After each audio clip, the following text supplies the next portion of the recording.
yourself kafir by this act, and giving them a period of consideration which extended over a few years, when he was left with no choice, and when they went on increasing their hue and cry against him and declaring him not only kafir, but one whose life was forfeited, whose honor was forfeited.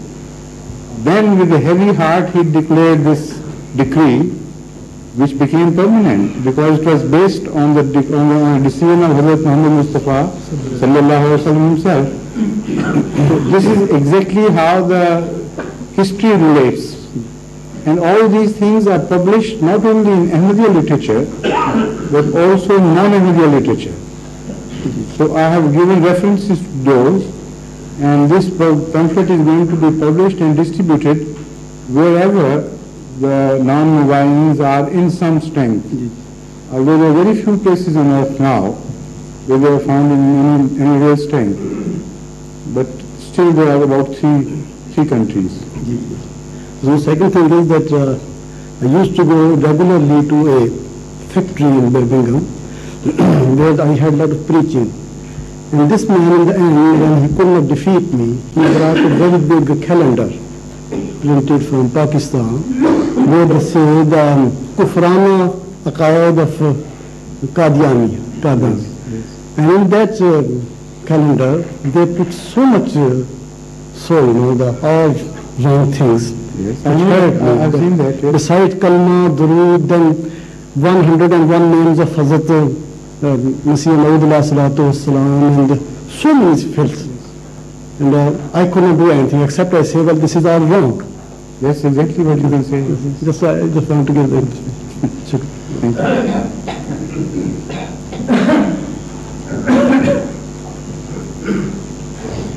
Any other questions, please? Yes?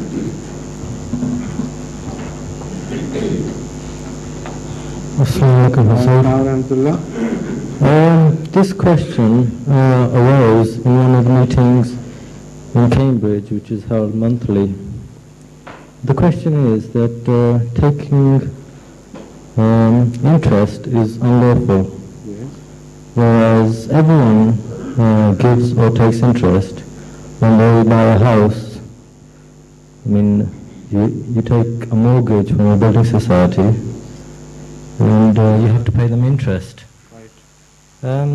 The question that did arise was that can that be still stated as unlawful, which is the way, it's the law of the land? Yes, in fact, it still remains unlawful. Anything declared by God to be unlawful remains unlawful. But God himself has pointed out to certain extreme situations where, according to his own permission, exceptions can be made. And the example, such an example, is found in relation to the flesh of swine. Yes. It is totally prohibited, it is haram, very clearly and repeatedly mentioned in the Holy Quran. Yet at the time of extreme necessity, where you don't find anything else for survival, then that flesh is also, that flesh is permitted for you to be eaten to the quantity that it should suffice you for survival. Now that is a very important indicator applicable to other such situations. That human life is held in very special sanctity in Allah's sight. And such issues as these, where nobody else's right is trampled, there, to save the human life, it is permitted to make exceptions in such injunctions of God, where, as I said, nobody else's right is injured or trampled upon. Don't you think that law... Just a moment, Sorry. Let me finish. Now, for instance, you can't usurp anybody else's right for your own survival. this is never permitted. But things like these, where Allah has stopped you for eating without mentioning the reason why, for instance, and He Himself permits you for your own survival to eat to the extent that it is necessary for your survival. Such cases are different and should be distinguished from the other cases. Now, in a society which is run entirely on a system of usury, it is a similar case, but some Ahmadis do not make differentiations, and this is why I want to speak on this issue to make clear certain very important lines which are to be drawn between legal and illegal, right and wrong. And also I want to make it very clear to how much, to what extent you are permitted to be involved in such cases where usury is also used directly or indirectly. Now, in a system which is based on interest and usury, it is impossible for any man to come out clean entirely. Whatever you do, wherever you are serving, from whichever source you are earning your livelihood, though all these sources are infested with this system, which is as such wrong and totally forbidden. So this is why the Holy Quran addresses the society in particular. It does not address individual as much as the society. The Holy Quran says that you leave this system, otherwise be prepared for waging war against Allah, as if you are waging a war against Allah, and ultimately you will be defeated and punished. On that issue I have spoken elsewhere, I don't want to repeat.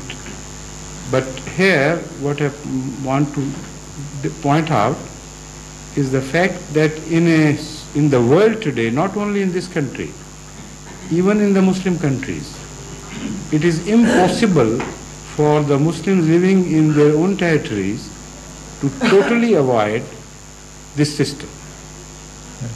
Because in international trade, the same is used, and no country can survive totally in total isolation. It is impossible. So the moment you go into the world monetary system, have any dealing with them, that moment you get involved in this system, which is wrong as such. But where you can avoid things, I'm coming to this now, you must avoid them. For instance, an Ahmadi who keeps his money as a deposit in a bank receives interest. Yes. That interest is not permitted for him for his personal use. And this has been the tradition of Jamaat Ahmadiyya without exception. Ever since the time of Hadhrat Masih Maud alayhi salatu wasalam categorically declared it to be wrong. On this, of course, on the Holy Quran, not that a new injunction was made, but in explanation of the Holy Quran, it declared this usury system in the modern times to be also illegal according to the Holy Quran. And also he explained that if you get it without your intention, even then it is not permitted for you to use it. All you can do is you can give it for the cause of Islam. And why it becomes valid there, for that he has given reasons and discussed the matter.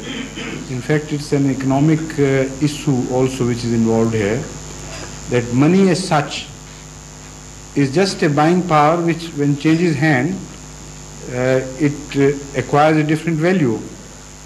So you can't say that this rupiah, this particular pound note has become haram and that particular pound note is valid and legal. So when some money is involved in a wrong transaction, what to do with that money? That is the issue. Yes. If it is not valid for use individually and personally, what can you do with it? There are only two